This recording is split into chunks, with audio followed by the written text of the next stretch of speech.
Hi. Thaipusam சண்டேவும் இன்னைக்கு காலையில் எழுந்திரிக்க முடியல. அதனால் ஒரு 6:30 மணிக்கு தான் எழுந்தேன். எழுந்துட்டு கடகடன்னு குளிச்சுட்டு இருக்க வேலையெல்லாம் முடிச்சுட்டு இந்த சின்ன சின்ன வேலையெல்லாம் எல்லா வேலையும் நேத்தியே முடிச்சுட்டு இந்த பொட்டு வைக்கிறதெல்லாம் மட்டும் விட்டு வச்சுருந்தேன். அதெல்லாம் காலையில் எழுந்து முடிச்சுட்டு ஒரு 8 மணிக்கு மேலே சமைக்க ஆரம்பிச்சிட்டேன். ஏன்னா இன்றைக்கி காலையில் சாப்பாடெலாம் இல்லை, விரதம் இருந்து மதியம் தான் சாப்பிட்ணும். இன்றைக்கி தான் சாப்பிடக்கூடாதுன்னு என்றைக்கு நினைக்கிறோம் அன்றைக்கி தான் பசிக்கும்.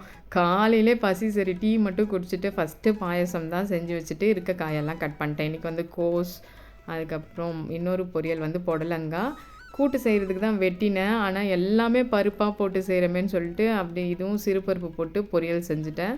வாழைக்காய் வறுவலுக்கெல்லாம் மசாலாலாம் போட்டேன். இடையில ஜூஸ் போட்டு குடிச்சிட்டு அதுக்கப்புறம் சாம்பார்லாம் வைக்க ஆரம்பிச்சிட்டேன். பூசணிக்காய், அதுக்கப்புறம் முருங்கைக்காய் போட்டு நல்லா பருப்பு சாம்பார். ஏன்னா பருப்பு நிறைய இருக்கும், அப்போ வந்து சூப்பராக இருக்கும். இது நார்மல் சாம்பார்னால் கொஞ்சம் தண்ணியாக இருக்க மாதிரி, இது திக்காக இருக்கும் இந்த சாம்பார். பருப்பு சாம்பார் இதுக்கு பேர் எங்கள் வீட்டில். அதுக்கப்புறம் வடை இன்றைக்கி வந்து வடை சூப்பராக வந்திருந்து. எப்போவுமே வடை வந்து ஒரு மாதிரி இருக்கும், ஆனால் இன்றைக்கி வந்து வடை செம்மையாக வந்திருந்தது.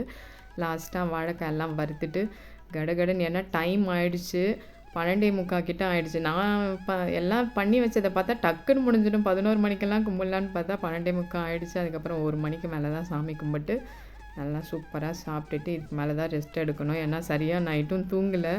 அதனால் கடகடன்னு சாப்பிட்டு இனி இருக்க வேலையெல்லாம் செய்யணும். செஞ்சதுக்கப்புறம் பாத்திரம் கழுவுனி தான் பெரிய வேலை. பாய். இன்னொரு வீடியோ